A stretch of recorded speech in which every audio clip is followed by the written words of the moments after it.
Welcome to Ray Sensation. I'm your host, Dan, and this is going to be my final video on the artwork of Frank Frazetta. Just kidding. I just wanted to do a follow-up video about my unboxing video and the reaction, not to my video, but the reaction to the Frank Frazetta Toshin book that came out. This is that book. As you'll recall, or maybe you won't, maybe you didn't watch it. Shame on you. That's your fault, not mine. It's out there. I did basically an unboxing video. What I had done was I opened up the box. I flipped through the book really quick to make sure there were no obvious mess ups in the printing, so that I didn't have to send it back. I've made that mistake before of not checking a book and returning it when I had the chance for a printing error. And then I did a flip through for the first time with you guys watching, or whoever watched the video watching, and giving my first impressions. And it's a pretty overwhelming book. Now it's there. What's happened is I've looked at it since, and there are a few things that bugged me, where I was going like, "Oh, I wish they had done this," or "Oh, I wish that." But thanks to Jose's posts on Facebook, it kind of helped me get a better idea about some of the things that are in the book, and I wanted to address some of those criticisms since, my fresh out of the box take, did not cover it the way a real criticism would. And so I was going to go over some of the things that they talk about. First off, I don't know if Jose, I can't tell from his review whether he thought this was going to be the complete Frazetta or not. I knew it wasn't going to be, although I didn't know to what extent. I knew there are 4 people who were left rights to Frazetta's work and Frazetta's will. And 3 of the people involved gave their okay for the artwork in their possession to be used, and 1 did not.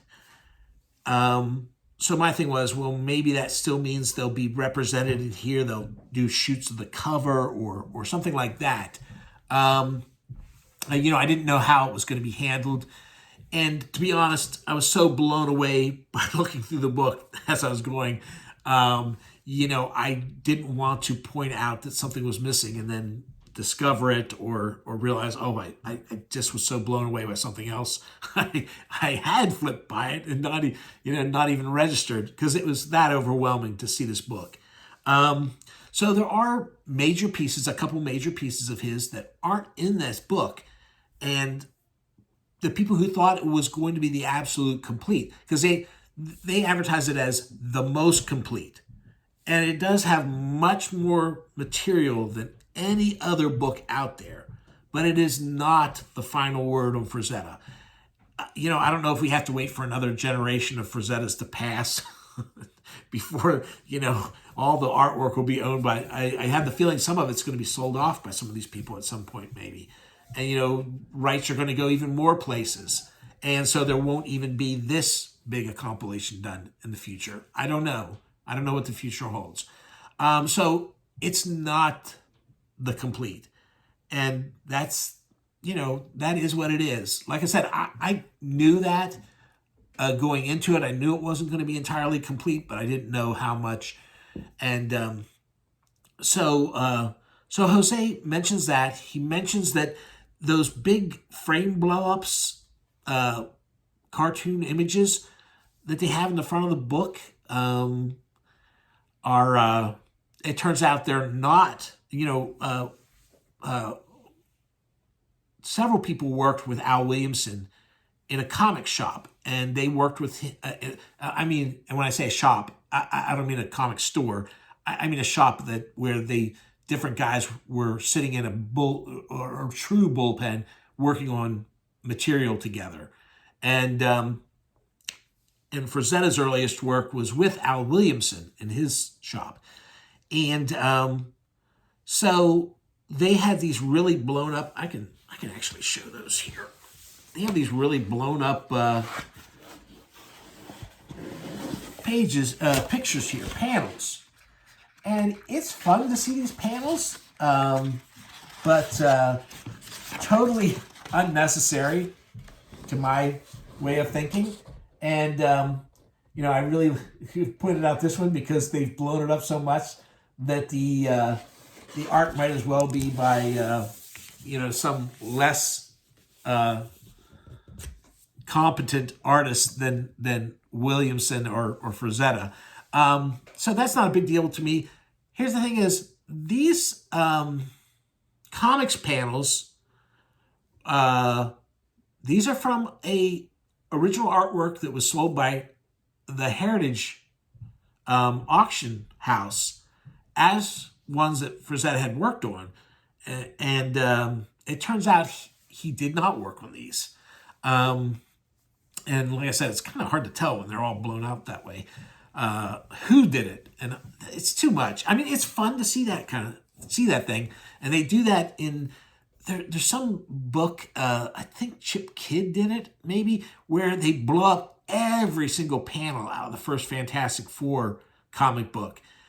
And it's kind of a weird thing to see, but boy, it's not something I want to see on a regular basis. Anyway, it turns out those aren't ones that Frazetta worked with. And Diana Hansen, who edited the book, claims that she saw him and said, I don't think that's him, and didn't want to use them. And Taschen Toshin's publisher, editor, Toshin himself, is kind of an odd guy, and you can see that just by perusing all the different things he's decided to publish over the years. He's got some out-and-out pornography for done up in art book fashion. And Diana Hansen is someone who's done a bunch of books I really love on the history of men's magazines, and she's done a lot of great work. Some people are saying it's, the faults with this book are hers. I don't know where, but here's the thing is, she says that she told the publisher those weren't, and she didn't want them used, and he did it anyway. So that, at least, which was one of the big things people were cursing her for online, might not be her fault. The other thing is that there's that, they talk about it being disorganized because Toshin, this book has 4 different languages in it. And so within a chapter, each language restarts the chapter because it's the same material printed in 4 different languages. And so what they do is they chop up, so when the English thing has some of the things that would be, the English part has some of the things that would be at the very front, the German stuff pops over and starts again, and on with the different languages. So within the chapter, the pictures are not chronological. And I think they do that to satisfy each different, reader reading in a different language. And so that makes people think it's disorganized. It's not really disorganized in a thoughtless way. I think it's a mistake, though, to do it that way. I get that, each person who reads that language would like it to be the stuff that they're talking about to be on that page or near that page. I get that desire, but I do think it kind of makes flipping through the book make it seem a little cattywampus, and I think that's a legitimate criticism. They do it with most of their books, though. At least most of the ones I've got, and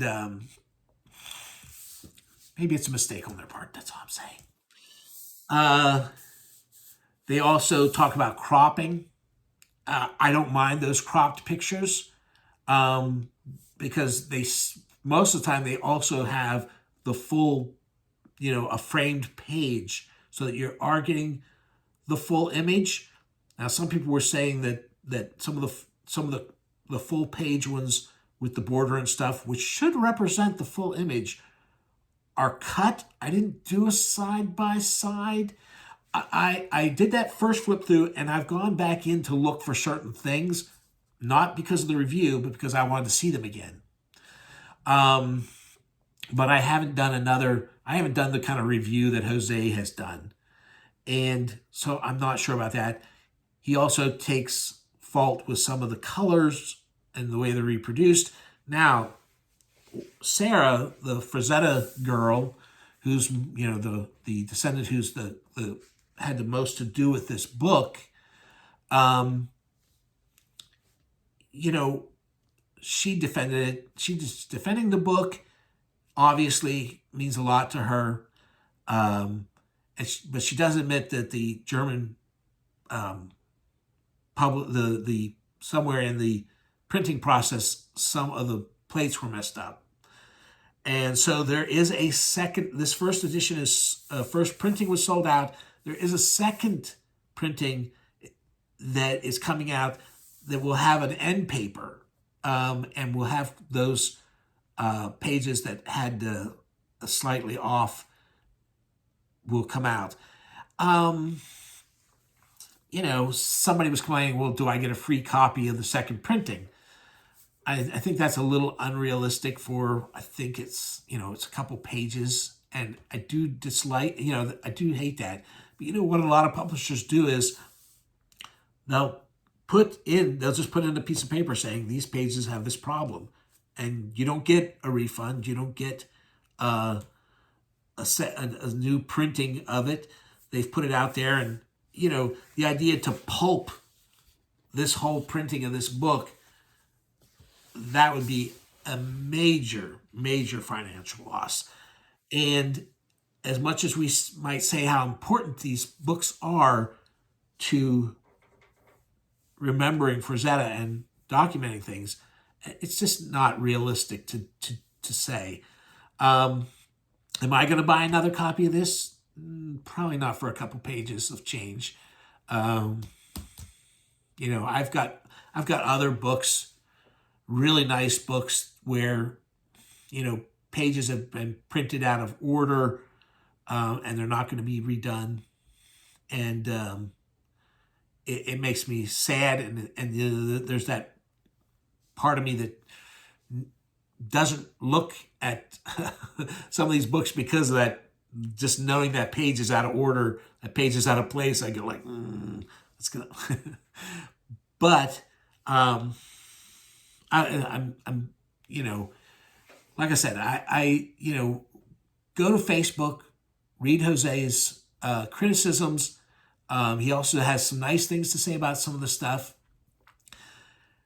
Honestly, he does it over the course of like 7 posts. He does an introduction post. He does 5 different, or maybe it's only 4 posts, where he goes step 1, step 2, step 3, step 4, where he goes over the good and bad about different parts of it. And then he has a wrap up. Now, underneath all the ones where he criticizes, you know, all these people chime in and go like, thank God I didn't spend money on this, or you expect to spend $200 on this. And, you know, it's all these people saying like, good thing I didn't buy. But then you get to Jose's last post, and he gives it a score of B. After all this criticism, he says B because there's so much, you know, the reproductions that are done right are some of the best ever. And there's so much material that hasn't been printed before, and etc.